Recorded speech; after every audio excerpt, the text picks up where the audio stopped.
Seandainya waktu bisa berputar, Pak John, Pak Syed, iblis pasti tidak akan menghasut orang-orang supaya Yesus disalib.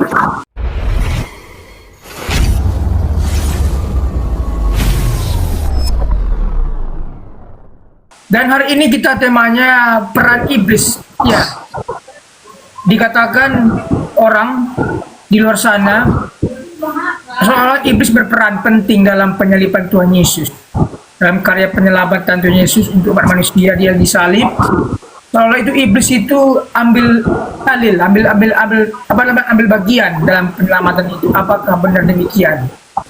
Ya, jadi kalau kita bedah siapa iblis itu sebenarnya, dia kan malaikat yang diciptakan Allah, ingin jadi seperti Allah, lalu ingin berkuasa, punya tahta, punya pengikut, kan begitu, dan merasa mengetahui rencana Allah dengan baik dan benar, padahal sebenarnya dia nggak maha tahu.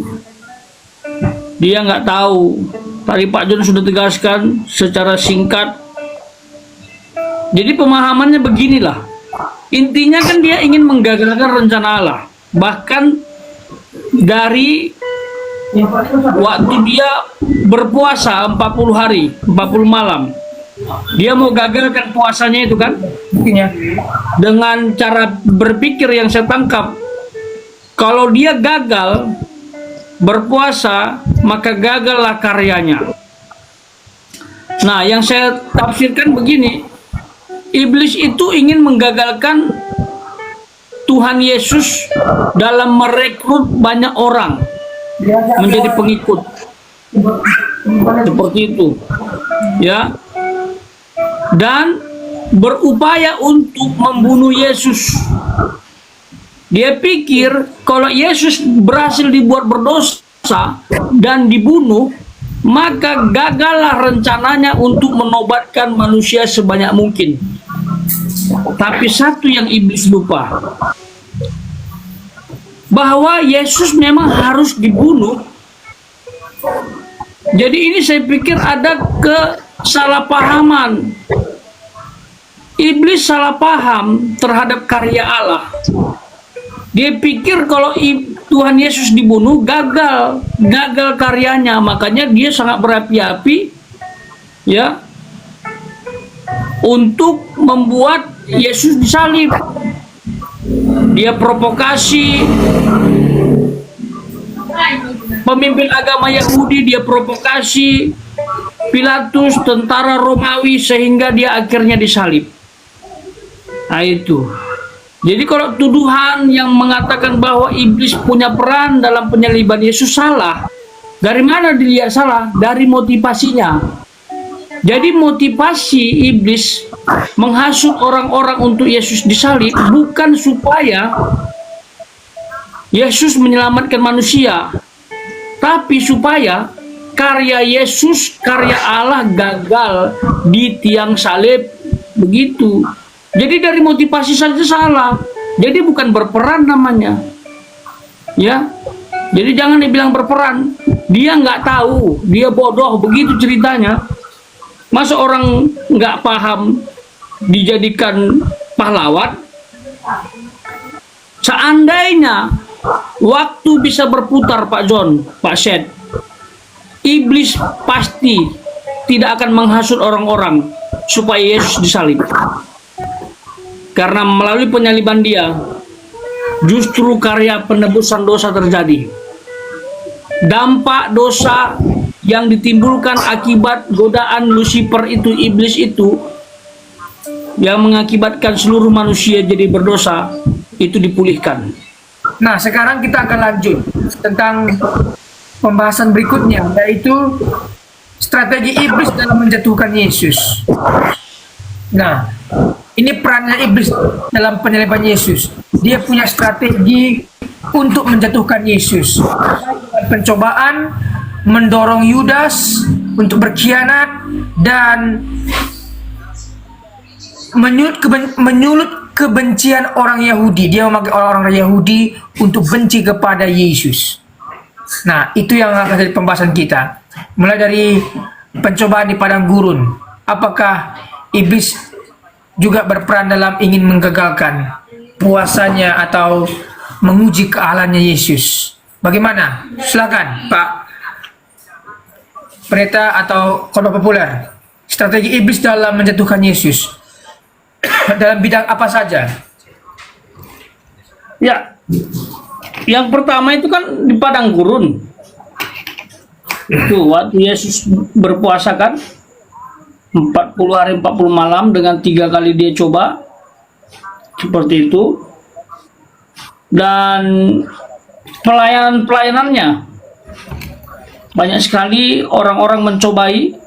Tuhan Yesus menguji kemampuannya, wawasannya, kealahannya. Semua itu hanya ingin membuat Yesus itu supaya berdosa. Nah, kalau ada yang bertanya, tahukah iblis bahwa Yesus itu adalah Allah? Tahu. Banyak ya ayat-ayat ya yang menyatakan bahwa Yesus adalah anak Allah, yang maha tinggi, adalah Allah itu sendiri. Jadi konsep inkarnasi itu tidak kabur ya di kalangan orang Yahudi pada saat itu, apalagi iblis ya. Tetapi yang dia kabur itu adalah makna penyaliban yang sebenarnya, itu dia kabur. Dia pikir kalau nanti Yesus ini mati disalib, dia mungkin melakukan dosa. Dia nanti menyangkal esensinya Allah Tritunggal, sehingga penebusan itu tidak layak. Itu karena yang iblis mau buat berdosa ini bukan kealahannya ya. Allah tidak bisa berdosa. Tapi yang iblis mau gagalkan ini kemanusiaan Yesus sebagai manusia suci. Ingat ini ya. Jadi iblis itu mau menggagalkan kemanusiaan Yesus yang suci. Karena hanya manusia yang suci lah yang bisa menebus dosa. Itu. Hanya manusia suci. Karena keturunan Adam sudah nggak suci lagi. Karena kenapa begitu? Kalau kita start dari Habel yang bisa untuk menghapus dosa sementara adalah korban sembelihan, yaitu domba. Jadi prinsipnya masih sama, garis lurus dari Habel, para nabi sampai kepada Yesus. Memang harus ada satu pribadi yang dikorbankan untuk penebusan dosa ini, yaitu manusia yang suci tanpa dosa. Nah, itu yang mau iblis gagalkan. Mungkin puncaknya dia berpikir kalau Yesus disalibkan, dia akan melakukan dosa. Padahal penyaliban itu menghancurkan kutuk yang pernah menimpa seluruh keturunan Adam. Itu kutuk apa itu? Kutuk maut, kutuk kebinasaan. Itulah kutuk tertinggi. Kalau hanya sekedar bangkrut, tidak punya uang, atau sial, keluarga hancur, itu kutuk yang paling kesekian. Itu bukan puncak dalam kehidupan ini, ya. Tapi yang paling tinggi, yang paling mengerikan adalah kutuk kebinasaan. Itu yang mau Tuhan Yesus pulihkan, dan itu yang telah Tuhan Yesus pulihkan. Jadi saya pikir sih ya kesalahpahaman saja. Jadi kalau dibilang iblis berperan, ya kalau itu salah paham masa berperan, gitu. Ya kan, nggak layak dibilang berperan atau ambil bagian untuk menolong Tuhan dalam penyaliban, enggak. Jadi berperan atau tidak, sekali lagi saya tegaskan, bisa dilihat dari niat, motivasi, tujuan seseorang melakukan tindakan terhadap sebuah peristiwa. Jadi karena iblis salah paham, pahamnya salah, hendak menghancurkan karya Allah untuk memberitakan atau menobatkan banyak orang, ya saya pikir dia tidak berperan. Ya, seperti itu. Itu dia Pak John. Oke, Pak Pendeta, silakan. Ya, terima Strategi kasih. iblis dalam Tuhan Yesus. Tidak ada perang sama sekali untuk membantu Tuhan Yesus. Ya, kalau dia berusaha untuk menggagalkan keselamatan itu ya ada. Nah, ada. Ya, betul. Itu dia, menggagalkan keselamatan.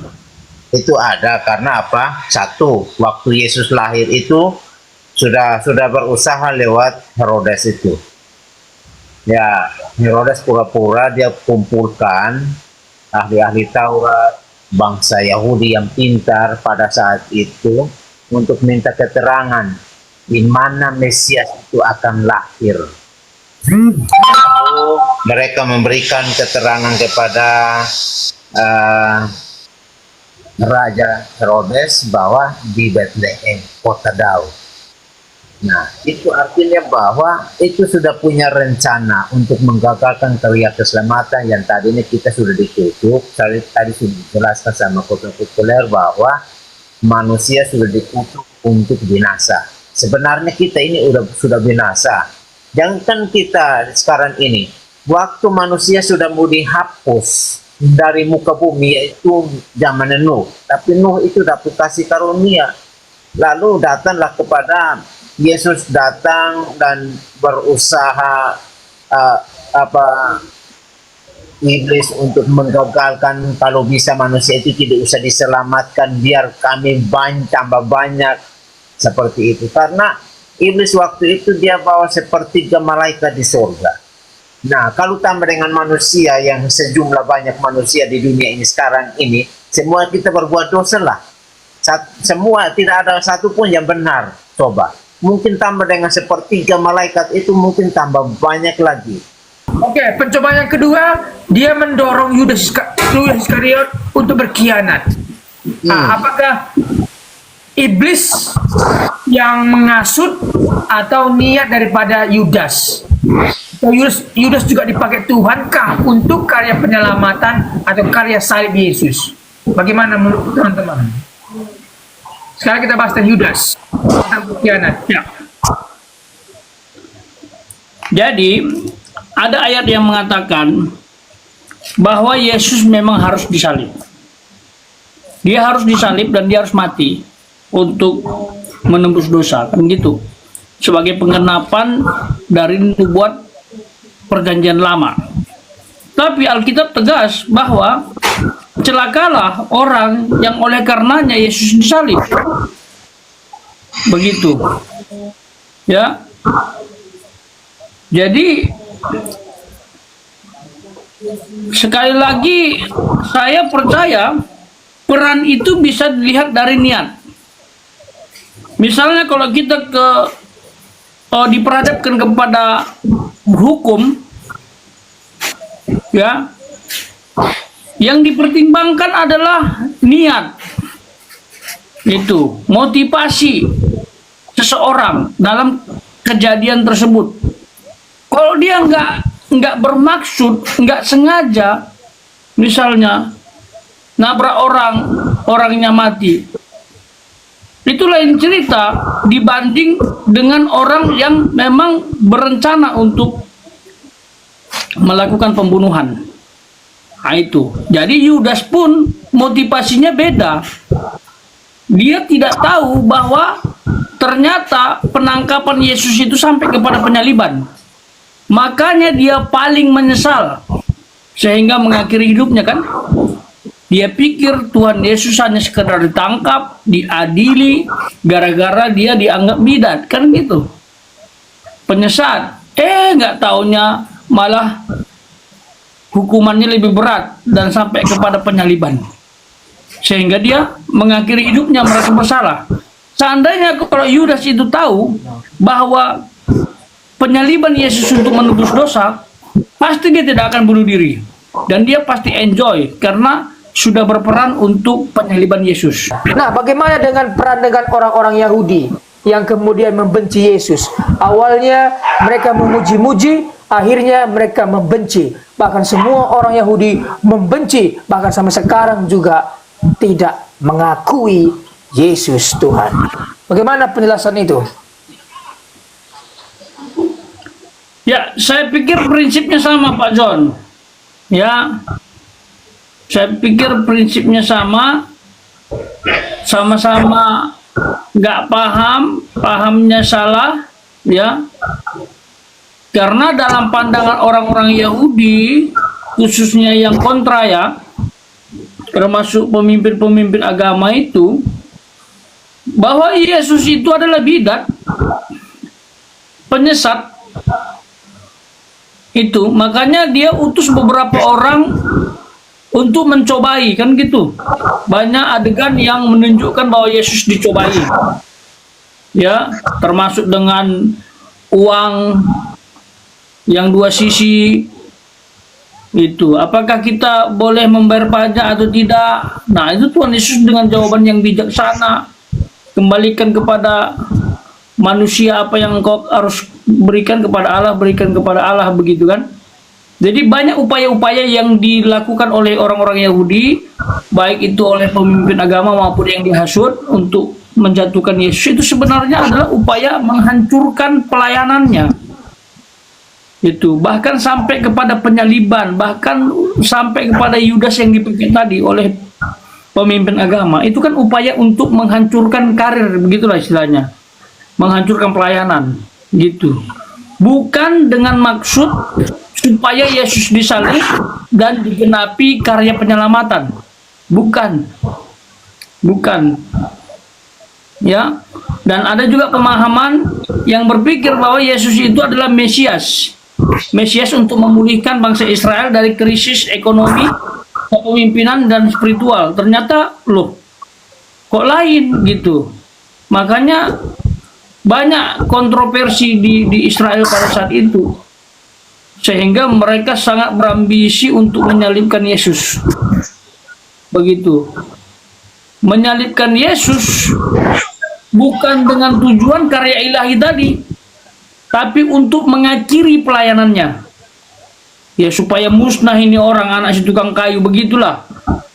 Jadi dari motivasinya kembali lagi sama dengan iblis tadi, dengan Yudas tadi. Motivasinya bukan untuk menggenapi karya Allah yang kekal, yang spektakuler. Saya percaya ini dirancang dalam kekekalan. Allah punya kemahatauan yang luar biasa, bahkan sebelum dunia dijadikan. Ya, berdasarkan ayat itu saya percaya konsep penebusan sudah ada sebelum manusia ada. Itu loh, kemampuan di luar nalar manusia sebenarnya, bicara tentang marifat Allah. Jadi itu Pak John, jadi semuanya prinsipnya sama sebenarnya. Ya, bahkan terakhir sampai Yesus bangkit pun sudah dinyatakan oleh serdadu-serdadu Romawi bahwa kuburannya kosong, tadi terjadi gempa bla bla bla, begitu kan. Artinya saksi hidup bahwa Yesus bangkit. Dihasut lagi, bilang bahwa mayatnya dicuri. Jadi dari penyaliban sampai pada kebangkitan, pemimpin agama berusaha untuk memutarbalikkan mengenai karya ilahi yang spektakuler. Ya, karena memang mereka salah tafsir. Ya, salah tafsir mengenai konsep Mesaya. Seperti itu. Itu Pak John. Baik, terima kasih. Jadi pada dasarnya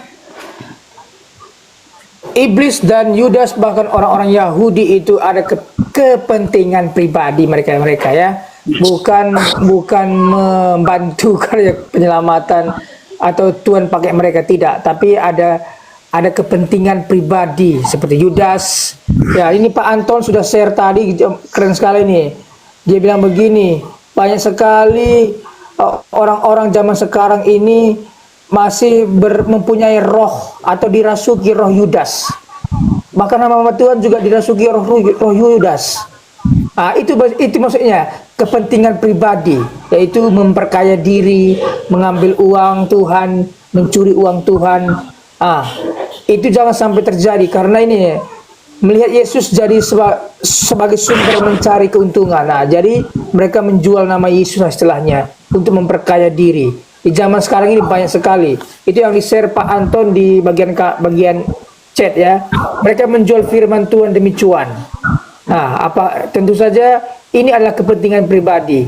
Jadi iblis, Yudas, orang-orang Yahudi bukan dipakai Tuhan, tapi mereka melakukan itu untuk kepentingan pribadi. Pak Seth, silakan. Ya, kalau udah sebut bangsa Yahudi, ahli Taurat, imam dan tua-tua, malahan mereka berusaha untuk menggagalkan. Ya, mereka berusaha karena apa? Mereka sudah didoktrin bahwa Mesias itu akan datang. Mesias akan datang dalam kemuliaan. Dan itu sudah pasti. Mereka Nabi melihatnya di puncak. Dia tidak lihat gereja. Nabi tidak lihat gereja nanti akan terjadi. Sehingga orang-orang Yahudi mereka sampai saat ini kemungkinan besar tidak menerima kedatangan Yesus. Karena apa? Mereka sudah terbukti dengan apa yang dilihat, yaitu kedatangan Tuhan dalam Tuhan. Mereka tidak melihat gereja. Melihat gereja itu tidak seperti itu. Tidak selalu mencari kesalahan. Ya. Mereka selalu mencari kesalahan. Jadi hal itu yang membuat mereka seperti yang disampaikan oleh Pak John, bahwa itu adalah kepentingan pribadi mereka untuk mereka. Itu bukan rencana Allah yang pakai mereka, bukan. Mau iblis, mau Yudas, orang Yahudi, itu bukan rencana Allah, tapi kepentingan mereka sendiri. Itu Pak John. Ya, baik. Terima kasih Pak Seth. Apakah suara saya terdengar atau ada gangguan? Jelas. Baik, terima kasih. Saya kira tema pembahasan tentang strategi iblis untuk menjatuhkan Yesus melalui pencobaan di padang gurun, menggunakan Yudas untuk berkhianat, dan orang-orang Yahudi itu terbantahkan bahwa Tuhan tidak memakai mereka dalam karya penyelamatan, tapi mereka bekerja demi kepentingan pribadi atau politik mereka, ya. Jadi mereka tidak ada kaitan tentang penyelamatan yang Tuhan lakukan, tapi mereka bahkan mempercepat penyelamatan itu dilakukan, ya. Seperti yang dikatakan khotbah populer di dalam bahwa Yesus ini harus disalib, harus mati dan disalib untuk pengampunan dosa kita semua, korban, ya kan? Oke, berikutnya kita melangkah ya tentang keterlibatan iblis dalam proses penyaliban. Apa hasil dari yang iblis lakukan itu? Bagaimana peran dan akhir strategis dan juga tujuan Tuhan, apakah tercapai? Iblis kan di sini memprovokasi nih pihak-pihak untuk penyaliban Yesus. Nah, seperti yang kita bahas tadi, sebenarnya tadi kita sudah kupas, tapi kita mau dalam menfokuskan saja.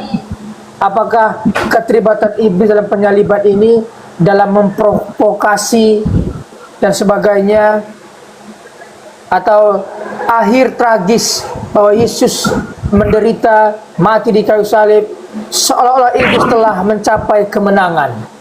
Nah, Yesus mati, iblis mendapat kemenangan. Apakah demikian? Dan tujuan Tuhan, penderitaan Yesus justru menjadi sarana keselamatan bagi umat manusia. Mari kita rangkum dalam hal ini. Mulai dari peran akhir daripada strategi iblis ini, Yesus mati, apakah dia dinyatakan menang? Dan bagaimanakah tujuan Tuhan terjadi? Apakah kematian Yesus merupakan tujuan Tuhan sudah tergenapi?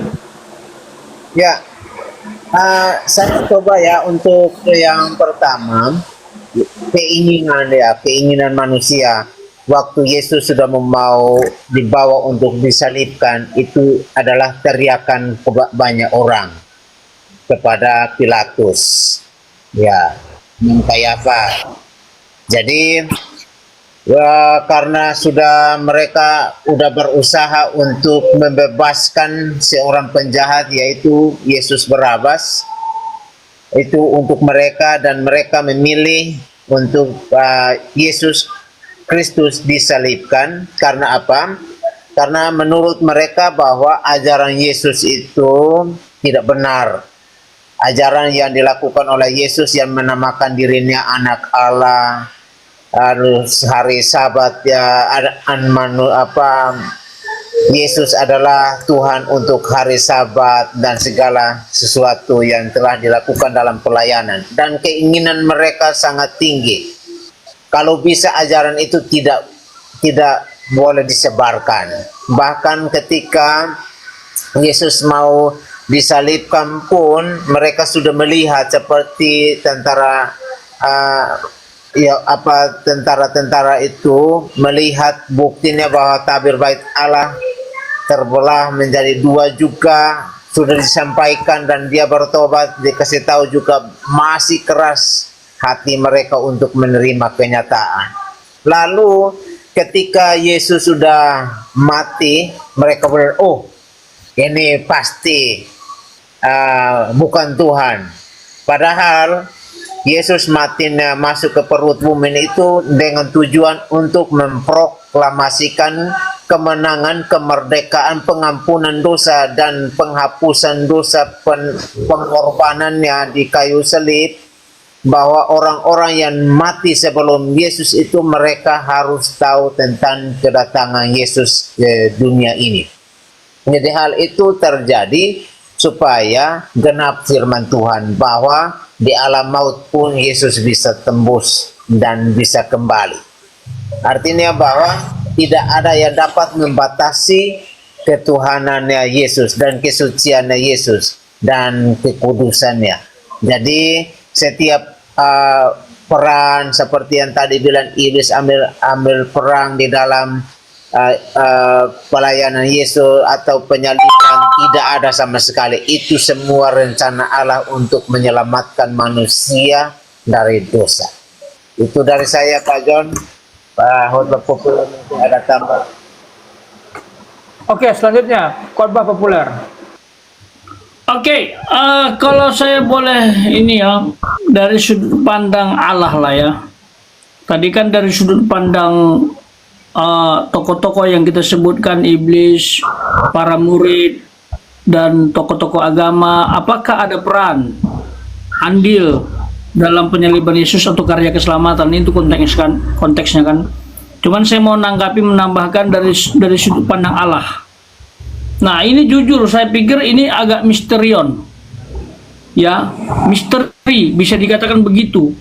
Tetapi saya punya keyakinan begini, tidak ada sesuatu yang jelek dari Tuhan. Jadi artinya walaupun gara-gara ya 3 golongan tadi Yesus disalib, bukan berarti Tuhan memakai mereka. Itu saya percaya. Tetapi Tuhan izinkan mereka. Tuhan izinkan mereka sehingga Yesus disalib. Makanya kita harus pahami dua istilah itu. Ya, dan saya pikir nalar manusia akan sulit memahami ini. Seperti itu. Bahwa Tuhan izinkan 3 golongan tadi yang menyebabkan Tuhan Yesus disalib. Gitu. Karena kalau Tuhan betul-betul pakai mereka, pasti Tuhan akan berkati. Itu. Tuhan akan berkati. Tapi faktanya mereka tidak diberkati Tuhan. Iblis dihukum, ya kan? Yudas, lihatlah matinya tragis, dan banyak para teolog percaya dia masuk neraka. Imam-imam kepala juga merasa bersalah waktu Tuhan Yesus disalib, dan ya kita nggak tahu apakah waktu penyaliban Yesus itu terjadi mereka bertobat atau tidak. Begitu. Dan mereka saya pikir tidak diberkati karena ada ayatnya, Yesus Kristus harus disalib, tapi celakalah yang oleh karenanya Yesus disalib. Kata celaka itu kita bisa gali, itu sebenarnya adalah kutukan. Seperti itu, kutukan. Jadi itu sebenarnya dalam kemahatauan Tuhan. Makanya ini misterion, ya, logika manusia ini masih samar-samar untuk memahami karya Allah ini. Itu di dalam kemahatauan Tuhan. Dalam kemahatauan Tuhan itu luar biasa. Tidak ada logika manusia yang bisa tangkap itu dengan sempurna. Bahkan sebelum dunia dijadikan, konsep penebusan sudah ada loh. Itu sudah ada. Tuhan itu adalah desainer terhandal, terpopuler, yang bisa merancang apapun yang tidak bisa dirancang manusia sebelum hal tersebut dijadikannya. Itu loh. Jadi sudah ada dalam kemahatauan Tuhan, sehingga dia tahu pasti iblis akan berusaha menjatuhkan, menggagalkan karya Yesus waktu datang ke bumi. Dengan pemahaman kalau saya buat berdosa, pasti gagal karya penyelamatan. Sampai puncaknya dia disalib. Dia pikir Yesus akan menghujat Allah atau turun dari salib sebagai bentuk pemberontakan terhadap penggenapan. Ternyata Yesus taat sampai mati. Itu loh. Jadi ini pemahaman yang saya pikir yang lebih bisa diterima. Bahwa semua dalam kemahatauan Tuhan, tapi Tuhan tidak perintahkan mereka, tapi Tuhan izinkan mereka. Sehingga Yesus disalib. Terima kasih Pak John, mungkin bisa ditambahkan. Oke, clear ya. Clear bahwasanya 3 golongan tadi, iblis, Yudas, orang-orang Yahudi, baik itu golongan agama, golongan Farisi, apapun itu, mereka punya kepentingan masing-masing. Tapi kalau kita melihat seolah-olah mereka dipakai, dibilang tadi oleh kepala populer, diizinkan Tuhan. Tuhan izinkan itu, tapi untuk kebaikan. Ingat lagi, keizinkan untuk kebaikan, untuk sesuai rencana Tuhan. Rencana Tuhan tidak pernah gagal. Tetapi bagaimanapun cara kita ingin menggagalkannya, dia bisa pakai cara apapun. Lawan pun bisa dipakai untuk memberkati kita. Lawan pun bisa dipakai untuk menolong kita. Ingat itu. Itu bahasa yang keren itu, Pak. Tidak pernah gagal. Oke.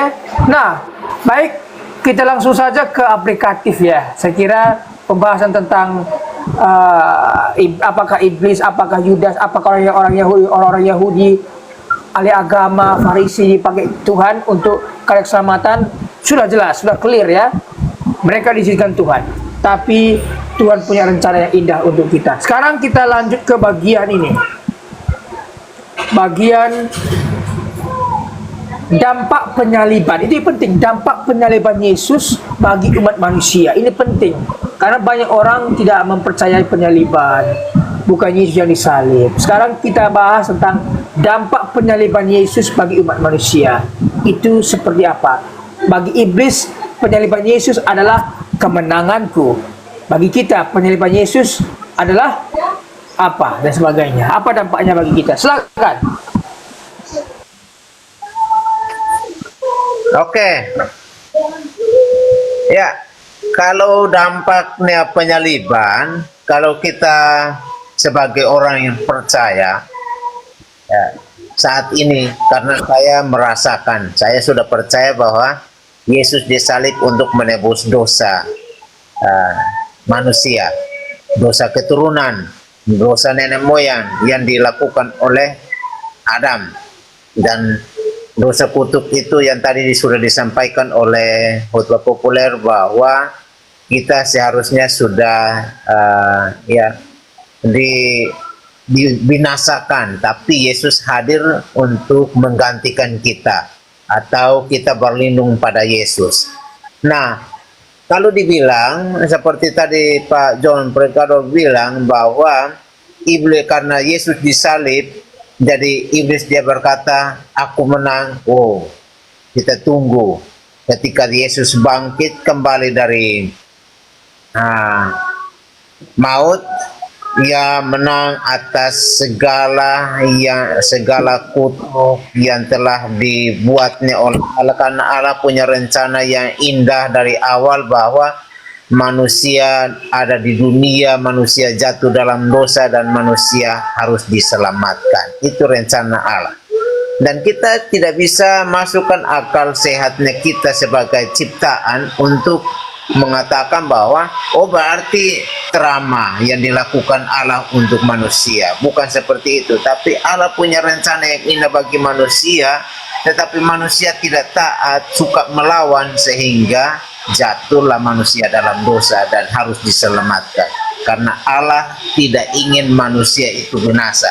Sekalipun manusia itu berbuat dosa, selagi bumi masih ada, selagi langit masih ada, manusia akan tetap dicari Allah. Karena apa?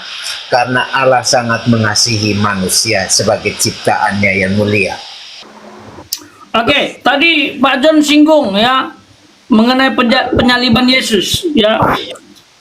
Termasuk ada yang mengatakan Yesus tidak disalib supaya gugur semua perjanjian lama, nubuat tentang Mesias dan penggenapan dalam PB. Nah, saya pikir tuduhan yang sangat keji ya. Jadi kesimpulan dari saya terkait dengan hal tersebut, Yesus memang harus disalib dan pasti disalib berdasarkan sejarah, baik dalam Alkitab maupun di luar Alkitab. Ya, kalau ada orang yang tidak mengakui sejarah di luar Alkitab dan di dalam Alkitab, berarti memang dia cari-cari kesalahan. Ya, bukan cari kebenaran. Nggak usah dilayani. Itu. Nah, terkait dengan manfaat. Manfaatnya luar biasa. Nah, Alkitab mengatakan bahwa tidak ada seorang pun yang bisa melihat Allah. Bahkan yang pernah melihat Allah. Ya, bunyi ini sebenarnya mengarah kepada peristiwa kejatuhan manusia ke dalam dosa Adam dan Hawa. Itulah startnya di mana manusia nggak bisa melihat Allah dengan sempurna, dengan wujud aslinya. Makanya Allah selalu menggunakan media. Tidak bisa berhubungan dengan baik, tidak bisa melihat Allah dengan wujud asli. Makanya ayat ini benar. Itu sebabnya konsep inkarnasi itu untuk menjawab. Untuk membantu orang bisa mengenali Allah itu. Itu dia. Tidak ada orang yang bisa melihat Allah. Nah, melalui kehadiran Allah yang inkarnasi, Yesus Kristus, orang bisa melihat Allah. Itu sebabnya Yesus memperkenalkan siapa dia. Ya, termasuk memperkenalkan esensinya. Barang siapa yang melihat aku, berarti dia sudah melihat Bapa. Bapa dan aku adalah satu. Jadi Yesus itu adalah gambar Allah yang sempurna. Itu. Kalau bicara Allah yang transenden ya, karena di zaman lampau Allah itu transenden. Jauh di ujung sana tak terjangkau. Makanya di zaman lampau itu banyak orang meraba-raba mencari Allah. Akhirnya tidak menemukan Allah. Allah dicari. Makanya dalam konsep Kristen Allah itu yang mencari, bukan dicari. Setelah kita sudah dapat, sudah ditemukan Allah, baru kita yang mencari dia. Makanya konsep mencari Allah itu setelah bertobat, bukan sebelum bertobat. Karena sebelum bertobat Allah yang mencari kita. Konsep pilihan. Itu loh, di luar kemahatauan kita itu kan, atau kemampuan berpikir kita. Nah itu. Jadi ini sebenarnya konsep yang sangat luas. Konsep yang sangat luas. Ya. Dan manfaat dia mati disalib buat kita, ya jelas penebusan dosa. Ya. Penebusan dosa. Saya tegaskan lagi, Tuhan Yesus menebus dosa manusia itu bukan seperti pegadaian. Ada yang berkata demikian, siapa yang berhak menerima penebusan? Ibliskah atau siapa? Siapapun tidak berhak, karena konsep penebusan maknanya beda dengan bahasa Indonesia yang berpikir kalau dengar istilah penebus berarti seperti pegadaian, ada barang ditebus lalu dibayar kepada pegawai pegadaian. Bukan begitu. Konsep penebusan maknanya dalam. Kalau saya praktiskan, penebusan itu untuk memperdamaikan manusia dengan Allah yang hubungan telah rusak. Menghubungkan manusia dengan Allah. Itu dia. Dan kalau kita pernah belajar ya di bangku kuliah dulu, Pak John, Pak Syed, pernah ingat nggak 3 istilah bahasa Yunani? Ingat ya, aguraso, ex aguraso, dan lutro. Ya. Oh, itu dalam itu. Dia mati di salib, darahnya itu membayar. Jadi kita dibayar dengan darahnya. Lunas. Itu loh. Siapa yang berhak menerima pembayaran? Tidak ada. Ini bukan seperti di pasar. Kita bayar, ada yang terima pembayaran. Enggak. Dibayar. Lalu dikeluarkan dari pasar perbudakan dosa. Lalu yang ketiga, dimerdekakan. Sedalam itulah konsep penebusan dosa. Jadi ini bukan karya yang main-main. Tuhan itu intinya memulihkan, membawa keluar, dan memerdekakan. Ya, memulihkan di situ melalui penebusan adalah statusnya dipulihkan. Menjadi warga kerajaan Allah, menjadi tubuh Kristus, menjadi eklesia, gereja, udah alam. Saya sampai sekarang pun kalau mengingat pelajaran itu, saya kagum. Otak manusia butuh waktu bertahun-tahun bisa paham itu. Kalau nggak ada Roh Kudus, penyangkalan terus itu seperti kaum sebelah. Ya itu aja Pak John, terima kasih. Oke, selanjutnya pelajaran yang dapat diambil dari keseluruhan yang kita bahas malam hari ini. Pelajaran apa, dengan singkat saja, pelajaran apa yang kita bisa ambil? Mulai dari seolah-olah iblis memakai Yudas, orang-orang Yahudi, iblis bekerja untuk keterlibatan penyaliban. Pelajaran apa yang kita bisa ambil ini? Seolah-olah supaya kita tidak dibodoh-bodohi oleh orang-orang sebelah. Seolah-olah iblis juga adil begitu.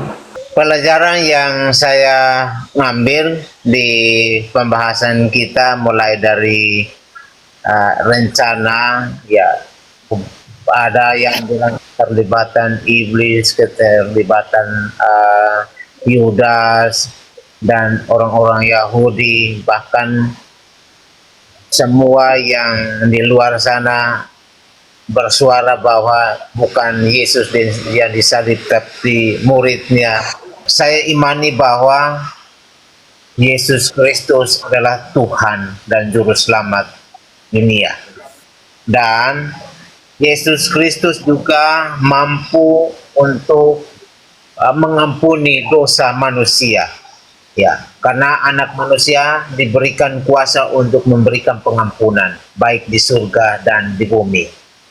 Lalu yang kita lihat di terakhir yang Yesus lakukan, sekalipun banyak hinaan, bahkan disalib, sudah terpaku di kayu salib, tapi dia selalu berdoa dan minta kepada Allah supaya mengampuni orang-orang yang tidak mengerti dan melakukan penyaliban itu. Karena Yesus berdoa, ya Bapa, ampunilah mereka, sebab mereka tidak tahu apa yang mereka perbuat. Nah, doa saya juga buat teman-teman yang di luar sana, Yesus ampuni mereka, sebab mereka belum mengerti apa yang mereka katakan itu. Suatu saat kalau mereka mengerti dan mereka bertobat, syukur puji Tuhan Yesus Kristus. Haleluya. Amin. Oke, selanjutnya khotbah populer. Pelajaran apa yang kita bisa ambil dari semua pembahasan kita hari ini? Tolong dikaitkan dengan IKKP, iman, ketekunan, kasih, dan pengampunan. Oke, iblis pencuri, pembunuh dan pembinasa ya. Haleluya. Dan Tuhan yang kita sembah saja dalam konteks inkarnasi, dia ingin jatuhkan ke dalam dosa. Bahkan dia ingin gagalkan karya keselamatan dalam sudut pandang yang keliru ya.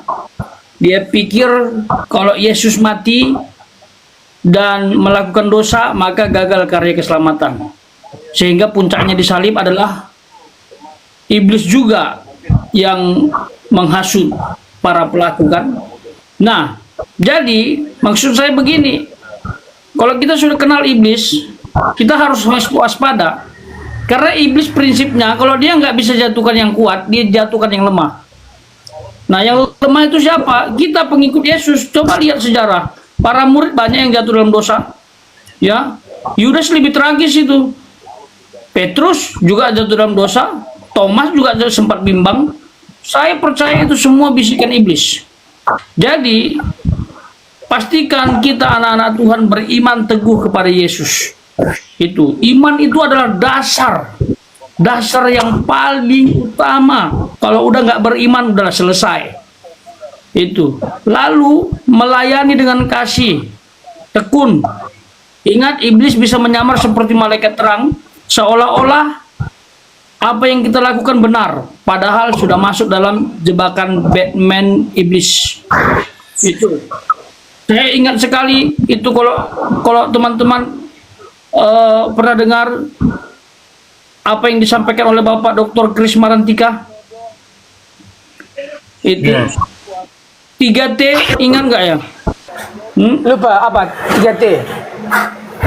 Ada di situ: tanpa pamrih, taat, dan teguh. Itu supaya kita tetap di dalam Tuhan, dan 3 hal itu bisa terrealisasi dalam kehidupan kita apabila kita beriman dan punya kasih yang kuat kepada Yesus Kristus.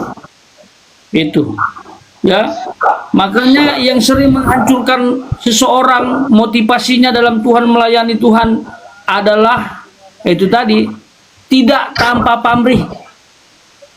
Hati-hati. Saya sampai sekarang tidak pernah lagi tanya-tanya, saya dapat PK nggak waktu pelayanan. Saya nggak mau lagi. Dikasih terima, nggak dikasih tidak apa-apa. Ada jadwal pelayanan. Gitu. Mari memurnikan hati. Kalau sudah tidak memurnikan hati, apalagi pelayanan diukur dengan uang, masuk dalam jebakan Batman. Hati-hati ya teman-teman. Kita saling bantulah, saling ingatkan. Memang nggak ada manusia yang sempurna. Kita butuh uang. Saya tahu itu, tapi hati-hati. Jangan sampai uang itu menjadi mamon. Nah, pelajaran yang dapat kita ambil dari pembahasan kita sebelum kesimpulan dan kemenangan Yesus. Ya, terakhir kita bahas tentang kemenangan Yesus atas iblis. Nah, ada 4 hal yang kita harus kaitkan, di mana kita harus teguh dalam iman, percaya pada rencana Tuhan meskipun sulit dipahami. Seolah kan iblis, Yudas, menurut kacamata orang luar dipakai Tuhan untuk karya keselamatan, tetapi ternyata tidak. Percayalah kepada rencana Tuhan, bahwa Tuhan rencana tidak pernah gagal. Beriman saja, ya kan? Jangan seperti pernah kasus terjadi seperti Sarah dan Abraham. Sarah kan seolah membantu Tuhan, ya. Sudahlah, Abraham hampiri Hagar. Apa yang terjadi sampai sekarang? Seolah membantu Tuhan. Jangan bantu Tuhan. Tuhan punya rencana yang indah. Iman saja. Yang kedua, ketekunan. Tetap setia pada panggilan Tuhan di tengah tantangan. Ya, kalau kita dipanggil untuk melayani Tuhan, apapun tantangan, pasti Tuhan punya rencana yang indah. Pasti Tuhan bantu. Ya kan? Tetap tekun. Tetap tekun. Lakukan dengan setia. Yang ketiga, kasih. Mengasihi sesama sebagaimana Yesus mengasihi kita. Yesus di kayu salib pun mengampuni loh. Ampunilah mereka sebab mereka tidak tahu apa yang mereka perbuat. Dia mengasihi musuhnya. Yang terakhir, pengampunan. Inilah yang kita harus lakukan. Dari karya penyelamatan Tuhan, kita belajar tentang iman. Kita belajar tentang ketekunan. Kita belajar tentang kasih. Kita belajar pengampunan. Mulai dari awal kita diajarkan iman, ketekunan, kasih, dan pengampunan. Sampai di kayu salib dia mengampuni musuh-musuhnya. Ajaran seperti ini tidak ada dalam ajaran lain. Ajaran ini ada hanya di dalam Tuhan Yesus. Dia mengasihi, dia mengampuni, dan dia tidak membalas. Dan dia melakukan pelayanan tanpa pamrih, tekun, dan tetap taat.